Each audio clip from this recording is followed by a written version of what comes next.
let's get the introductions right out the way. I'm Sean Kilburn. This is F1P1 Life, of course, and season 2025 has started. The Australian GP is here. This is the warm-up. What else is there to say? Let's get to it. Bueller. Yeah.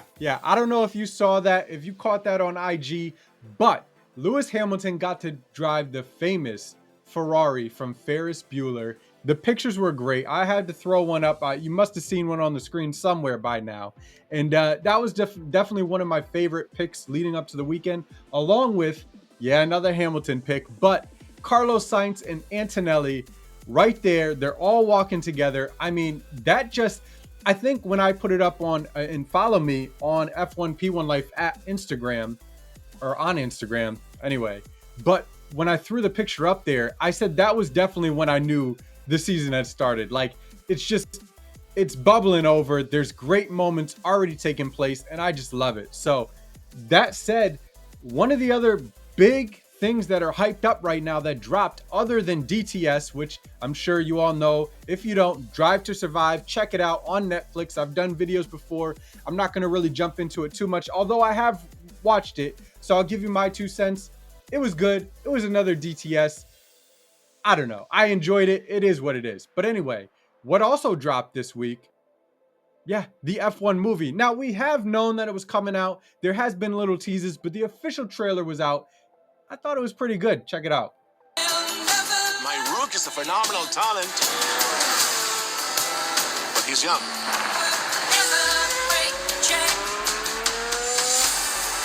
You plus him, boom, I got a team. When was the last time you won a race? Sunday, Daytona.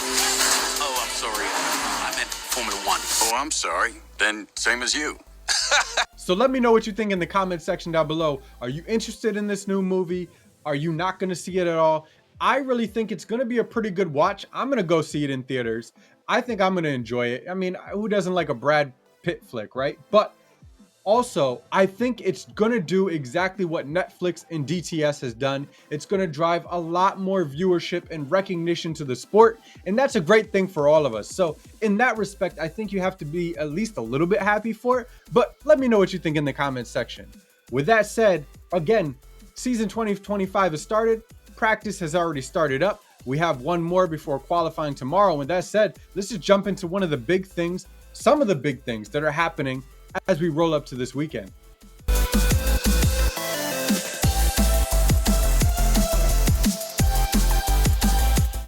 All right, so on another YouTube channel, I actually saw some conversation going on regarding, is Mercedes in trouble with their tire wear? I thought that was pretty interesting, so I'm going to roll a clip right now.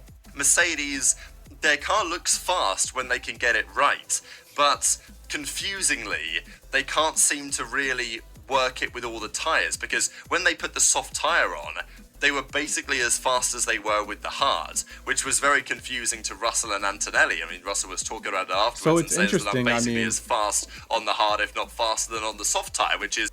Yeah, so not much different from one to the other. Now, of course, there's a range of tires. If you didn't know, there's always the soft, the medium, the hard now, but there's still a range. It can differ a little bit.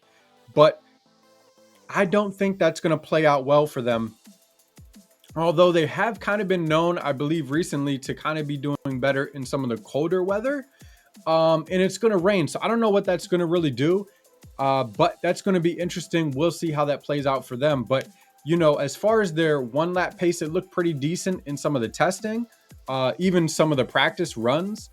But it's still going to mean that they're going to be up at the top end. But I don't know if they're going to be battling for the podium right away, but we'll see. You never know. You never know. But I really find that very interesting to start off. And they're not the only ones, because Verstappen has made a few claims of his own. And I'm going to roll a clip right now. As the 2025 Formula One season looms, even he seems to acknowledge that Red Bull's iron grip on the sport might be slipping. After cruising to a 4th consecutive title really in and truly, I mean, what does that really Verstappen mean now for them? faces a battlefield where the competition isn't just knocking on the door, they're ready to kick it down. And in a rare moment of candor, the Dutchman has admitted that Red Bull might not be leading the charge when the lights go out for the first Grand Prix of the season. Yeah, so basically they are just not really going to be at the sharp end either, but that's more of a big shock. You know what I mean? I think everybody sort of knew that everything was going to bunch up, especially as you're right at the tail end of this generation of these regulations. But at the same time, Red Bull has just been so dominant that to see them not really ready to grab that win right away or be right there or thereabouts is going to be pretty surprising. I kind of like it because I think they're going to, like every other team does throughout the year, you're going to develop, you're going to grow a little bit. Although there's slight differences this year because you're going right into the next regulation. So what teams drop off right away to do that? That's, another variable. But all things considered, I think that if they're not there, it's going to make it for good watching and racing of the season already. And then when they do get in it, it's just going to spice it up even more. And the other thing is it's Verstappen. So even when the car is not at the sharpest, he is still a force to be reckoned with. So he's going to be making, people scratch their heads and wonder and kind of nervous anyway about where he's at and so forth. So that's some good stuff there. Now, as far as getting the most out of the car, let's jump right into Hamilton because it's pretty interesting, especially now that we have 2 practice sessions underway to see what we have so far. So I'm going to roll the tape real quick. Even the long run pace from Leclerc has shown a very promising tyre degradation that could aid them massively during Sunday's race. But Leclerc cannot carry the Charles team is definitely by himself right there. He's definitely right about that. McLarens behind him, so he will need the help of Hamilton a lot if the team is to fight in the Constructors' Championship in a serious manner. But according to the 7-time world champion, even though the car felt really different, it's not a bad feeling, and he's hoping to establish solid lap times when it matters the most, Saturday and Sunday. All right, so I can't really disagree with anything that was said right there. I mean, Charles is absolutely right. He needs a strong teammate like he had before to be able to pull off you saw how close it was with McLaren last year. They don't want that to happen again. Now, it's some of it was the car and strategy and all that last year, but Ferrari did very well. Kudos to them. But if they can have it right out the gate right away, it's going to make McLaren's life a lot more difficult. Lando, Piastri, great drivers, great car, but even McLaren's strategy, sometimes it needs to all come together. Making a championship happen for the driver, for the teams is not simple. So if Charles and Hamilton can be right there just drilling away right from the get-go, it's going to be a nasty season. It's going to be nasty, people. And I mean in a good way. It's just going to be really great to watch. So I don't feel bad about Hamilton whatsoever as far as what I've seen so far. He's definitely been doing pretty well in the practice, and he's also somebody that typically builds up throughout the weekend. So especially with a car that he's still getting used to, even on a GP weekend for the first time, what I see looks very well. And even he wasn't disappointed about the car. He was just honest in that, it's feeling a little different, but not in the different ways that he had from Mercedes. Just he needs to get a little, a little bit better grip and understanding of the car under him. So I think this is going to be a great track. He runs really well here, and I'm just interested to see what happens. And so the conditions for the weekend, I may have mentioned earlier when I was talking about Mercedes, there's definitely a chance of rain for Sunday. And I don't think it could get any better than that. I mean, way to throw up a wild card right away and just let's go into 2025 with a Hail Mary. Don't know what's going to happen. It's looking really good. So I'm very interested for that. Now, I'm going to give my predictions. I almost chickened out and wasn't going to do qualifying, but I'm like, come on. I mean, this is F1 P1 life. I have to do it, right? So here's my predictions.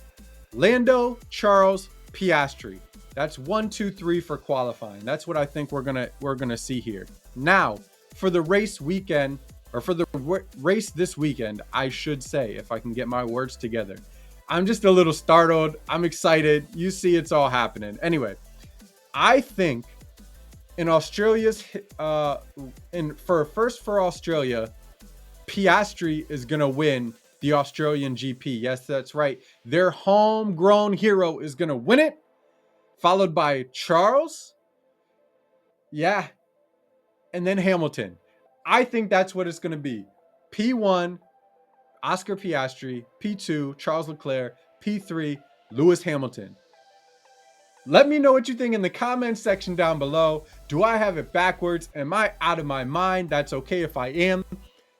As long as the weekend happens and we get to watch these cars go around, that's the only thing that I really care about. But those are my predictions, so we'll see how we do. I'll try to keep track throughout the year too and kind of give myself a score.